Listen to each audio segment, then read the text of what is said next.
नमस्कार। मैं doctor V K Gupta, neurosurgeon, V K neuro care and trauma research hospital से की तरफ से आज आपके सामने फिर एक मेडिकल टॉपिक के बारे में डिस्कस करने के लिए आया हूं। आज का टॉपिक है हमारा management of cancerous brain tumour. Brain tumour एक ऐसी बीमारी है जिसपे किसी भी परिवार वाले को हो जाए तो सारा परिवार एकदम डर जाता है, घबरा जाता है। उसको ये समझ में नहीं आता वो क्या करे, कैसे करे। तो हम लोग इस फेसबुक लाइव के थ्रू आप लोगों को जो कॉमन बीमारियां हैं उसके बारे में जागरूक करना चाहते हैं, ताकि आप लोगों को अपना या अपने रिश्तेदार का इलाज कराने में असुविधा ना हो और आप अच्छे डिसीजन ले सके। ब्रेन ट्यूमर दो तरह के होते हैं। एक ब्रेन ट्यूमर बिनाइन होता है जो जिसमें कैंसर होने की संभावना नहीं होती। एक ब्रेन ट्यूमर कैंसरस होता है।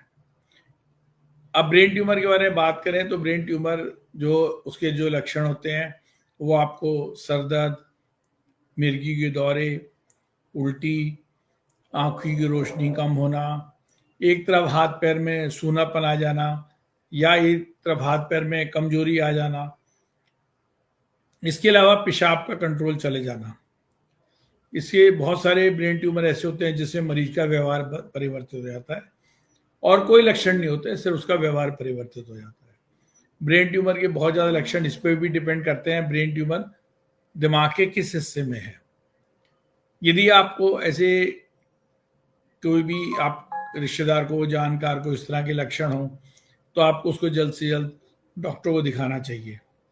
अब ब्रेन ट्यूमर के बारे में क्या है, जैसे सर दर्द है, सर दर्द तो नॉर्मली आम लोग पे माइग्रेन या कॉमन हेडेक समझ लेते हैं, लेकिन कोई भी सर दर्द है जो लगातार है और आपको काम नहीं करने दे रहा और उसकी वजह से जो है आपको बहुत ज़्यादा परेशानी आ रही है, तो आपको उसको जल्द से जल्द डॉक्टर को दिखाना चाहिए। अब हम पेशेंट को, जब भी पेशेंट अस्पताल में आता है उसको हम एग्जामिन करते हैं। एग्जामिन करने के बाद उसमें जो पॉजिटिव साइंस होते हैं उसको देखते हैं कि आँख की रोशनी का क्या हाल है, हाथ पैर में कोई कमजोरी तो नहीं है।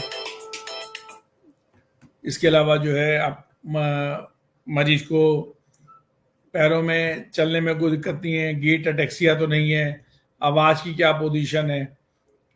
उसके बाद फिर मरीज के हमें टेस्ट करा के बीमारी को कंफर्म करना पड़ता है।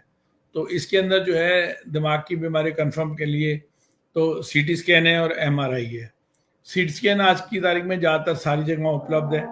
एमआरआई अभी भी पहले की अपेक्षा तो बहुत जगह उपलब्ध है, लेकिन कई बार कुछ शहर ऐसे भी हैं जो एमआरआई की मशीन लिमिटेड अवेलेबल है।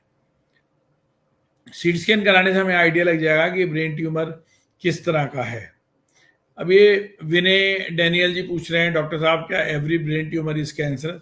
मैं उसी टॉपिक में बात करना चाहता हूँ कि जो ब्रेन ट्यूमर, जैसे हमने सीटी स्कैन कराया और सीटी स्कैन में हमें कोई ट्यूमर का आया डाउट, तो उसमें हमें टीका लगा के कॉन्ट्रास्ट सीटी स्कैन भी करना पड़ता है। और कुछ दिमाग के ऐसे ट्यूमर्स हैं जिसके जो सीटी स्कैन में साफ नहीं आते, उसके लिए हमें एमआरआई कराना पड़ता है। और वैसे भी एमआरआई के अंदर एक फैसिलिटी है जिसे हम स्पेक्ट्रोस्कोपी कहते हैं। यदि हम एमआरएसएम कराते हैं तो हमें ये पता चल जाएगा कि ब्रेन ट्यूमर बिनाइन है या कैंसरस है। विनय जी, मैं बताना चाहता हूँ कि दिमाग की सारी रसोलियाँ कैंसरस नहीं होती हैं।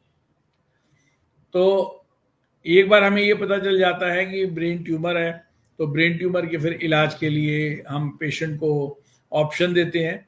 और ब्रेन ट्यूमर में इलाज तो मेन स्टैंडर्ड तो यही है कि ब्रेन ट्यूमर की बायोप्सी की जाए। बायोप्सी करके उसको जो है हिस्टोपैथोलॉजी के लिए भेजा जाए। तो नॉर्मल केस में ज़्यादातर केसेस के अंदर क्या होता है, हम ट्यूमर को ऑपरेट करके ही एक्सरसाइज कर देते हैं और ऐसा पूरा ट्यूमर ही बायोप्सी के लिए भेज देते हैं।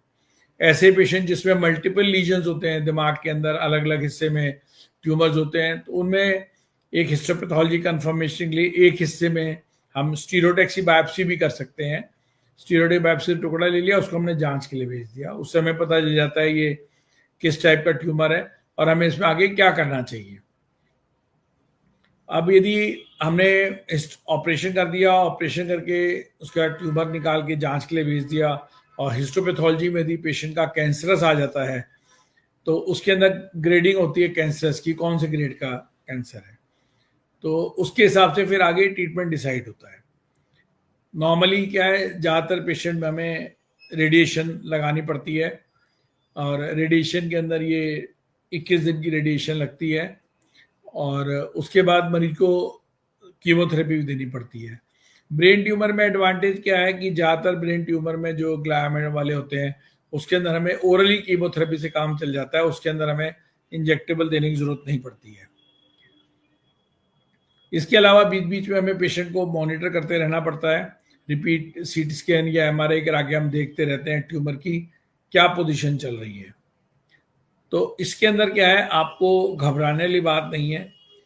बहुत सारे लोग मेरे पास आते हैं जिनको ब्रेन ट्यूमर निकलता है तो वो देसी दवाओं के उसमें रहते हैं।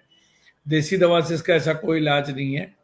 इसका स्टैंडर्ड इलाज यही है कि इसमें ऑपरेशन आप कराएं ताकि ऑपरेशन करके ज़्यादा से ज़्यादा ट्यूमर निकाल दिया जाए और उसके बाद उसकी हिस्टोपैथोलॉजी की रिपोर्ट के हिसाब से आगे रेडियोथेरेपी और केमोथेरेपी हो जाए। आज की तारीख में ब्रेन ट्यूमर की नई नई ट्रीटमेंट थेरेपी भी आ गई हैं और जिसके अंदर जो है गामा नाइफ है, इसके अलावा लाइनेक है, इसके अलावा जो है इस तरह की फैसिलिटी से क्या होता है कि जो छोटे ट्यूमर्स होते हैं या छोटे बिनाइन ट्यूमर्स होते हैं उसके अंदर जो है हम जो है पेशेंट को पूरे ब्रेन को हमें रेडिएट नहीं करना पड़ता।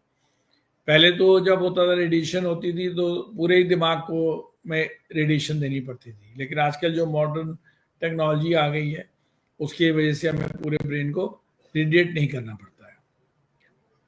इसमें जो भी पेशेंट कैंसरस होते हैं उनमें सबसे बड़ी दिक्कत आती है उनका हैंडीकैप होना, या तो एक तरफ का हाथ पैर का कमजोर हो जाना या मरीज कई बार बेचारे होश में भी नहीं आते। तो आफ्टर केयर बड़ी इंपॉर्टेंट है और आफ्टर केयर का फैमिली पे फाइनेंशियल बर्डन काफी ज्यादा बढ़ जाता है। कृष्ण कुमार जी पूछ रहे हैं what is the life expectancy. देखिए लाइफ एक्सपेक्टेंसी इससे डिपेंड करती है कि ब्रेन ट्यूमर किस ग्रेड का है। यदि पेशेंट का मैलिग्नेंट हाई ग्रेड ट्यूमर है तो 2 साल से ज़्यादा लाइफ नहीं है, और ऐसे पेशेंट का ग्रेड 1 है वैसे पेशेंट की लाइफ 7-8 साल तक रहती है। और बिल्कुल ही लो ग्रेड एस्ट्रोसाइटोमा जो होते हैं उसमें पेशेंट मैंने जो है 15-15 साल तक ठीक ठाक रहते हुए देखे हैं। तो इसमें चीज सबसे इम्पोर्टेंट चीज क्या है, हमें उचित इलाज कराना। तो जो डिजीज है, जो बीमारी जिस दिमाग के पार्ट में है उस पर डिपेंड करता है, लेकिन उचित इलाज कराना बड़ा इंपॉर्टेंट है। बहुत सारे लोग क्या करते हैं, बीमारी डायग्नोज हो गई और उसकी सर्जरी डिले करते हैं, उसमें क्या है ट्यूमर का साइज बढ़ता जाता है।